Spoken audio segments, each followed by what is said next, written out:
बहुत समय पहले की एक बड़ी ही विचित्र घटना है। एक बार एक व्यक्ति आधी रात में अपने जीवन से परेशान और दुखी होकर आत्महत्या करने जा रहा था। उस रात बहुत तेजी से वर्षा हो रही थी और चारों तरफ अंधेरा ही अंधेरा था। वह व्यक्ति तेजी से भागकर नदी के किनारे गया और खड़ा हो गया। नदी पूरे उफान पर थी और लहरें तेजी से उफान ले रही थी। पूरा आकाश बादल से घिरा हुआ था और जोरों से बिजली चमक रही थी। वह व्यक्ति बहुत धनी था, उसके पास किसी भी चीज की कोई कमी नहीं थी। परंतु अचानक उसके जीवन में ऐसा तूफान आया कि उसका सारा व्यापार घाटे में जाने लगा। उसकी सारी संपत्ति चली गई।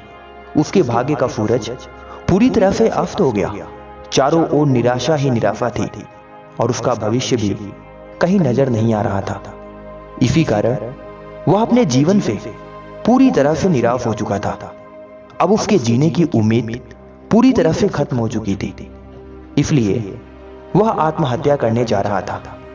उसका दिमाग पूरी तरह से काम करना बंद कर दिया था। इसलिए उसने निश्चय किया कि वह अब इस नदी में कूदकर अपनी जान दे देगा। नदी में कूदने से पहले उसने आखिरी बार ईश्वर को दिल से याद किया और रोने लगा। वह अंदर से बिल्कुल टूट चुका था। तभी अचानक वहां एक बुजुर्ग व्यक्ति आ जाते हैं और उसे नदी में कूदने से रोक लेते हैं। वह बूढ़ा व्यक्ति कोई साधारण व्यक्ति नहीं था, बल्कि एक साधु था। उन्होंने उस व्यक्ति से पूछा कि क्या हुआ, क्यों अपना जीवन नष्ट कर रहे हो। तब उस व्यक्ति ने दुखी मन से सारी बात उस वृद्ध साधु को बता दिया। दुखी व्यक्ति की बात सुनकर वह साधु जोर जोर से हंसने लगा और कहने लगा कि यानी तुम यह स्वीकार करते हो कि इससे पहले तुम अपने जीवन में बहुत सुखी थे। तब वह धनी व्यक्ति कहता है कि हां, मेरे भाग्य का सूरज पूरी तरह प्रकाश से चमक रहा था। हर तरफ मेरा मान सम्मान और संपदा थी, हर तरफ खुशहाली थी। मेरे जीवन में सिर्फ सुख ही सुख था। परंतु अचानक एक दुख की एक काली रात आई और मुझे बर्बाद करके चली गई। मेरा सब कुछ छीन कर लेकर चली गई। अब मेरे जीवन में सिवाय अंधकार और निराशा के कुछ भी शेष नहीं रह गया है। दुखी व्यक्ति की बात सुन वह बूढ़ा साधु फिर हंसने लगता है।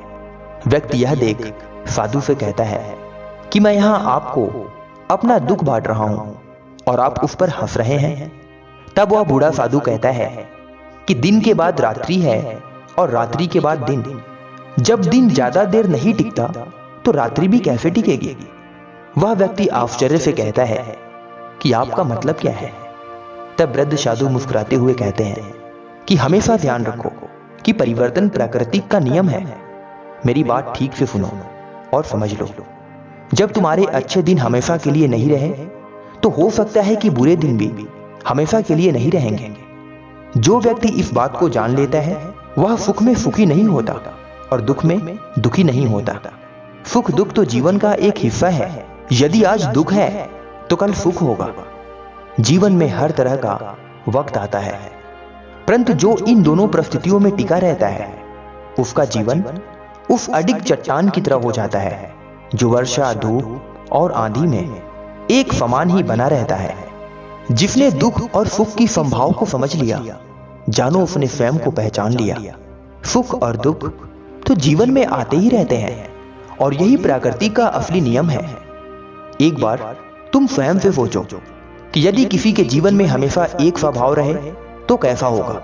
सोचो यदि किसी ने जीवन में एक जैसा ही भाव देखा, हमेशा उसके जीवन में सुख ही बना रहा, उसे जिस चीज की आवश्यकता हो वह चीज उसे मांगने से पहले ही उसे मिल जाए, तो क्या वह कोई छोटा सा उपहार पाने की खुशी का अनुभव कर सकता है।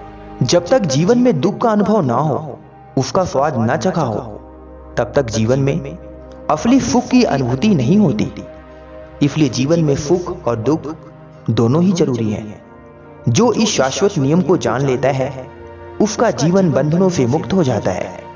वह बूढ़े साधु उस व्यक्ति से कहते हैं कि जीवन में चाहे कैसे ही हालात हों और परिस्थितियां हों, लेकिन कभी हार मत मानो।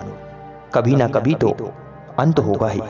दुख वैसे भी अधिक समय का नहीं होता, पर हम उसे बड़ा कर देते हैं उसके बारे में सोचकर, उसमें डूबकर। जीवन में सफल होना है तो मन में सकारात्मकता के विचार लाओ। यदि आज तुमने सब खोया है तो कल सब पा भी लोगे।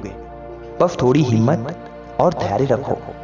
आत्महत्या करना किसी समस्या का समाधान नहीं है, बल्कि यह तो एक कायरता है। जो जीवन में कुछ नहीं कर सकते, उनके बस का कुछ नहीं होता, वही लोग ये करते हैं। स्वयं को चट्टान की भांति मजबूत बनाओ, तब तुम्हें ना कोई तोड़ पाएगा ना ही गिरा पाएगा।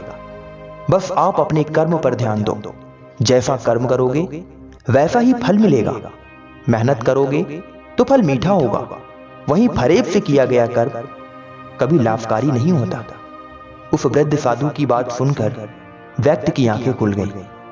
उसके मन से आत्महत्या का विचार जैसे गायब सा हो गया। फिर उसने निश्चय किया कि अब वह एक नई शुरुआत करेगा और पहले की तरह अपने जीवन को खुशहाल और सफल बनाएगा।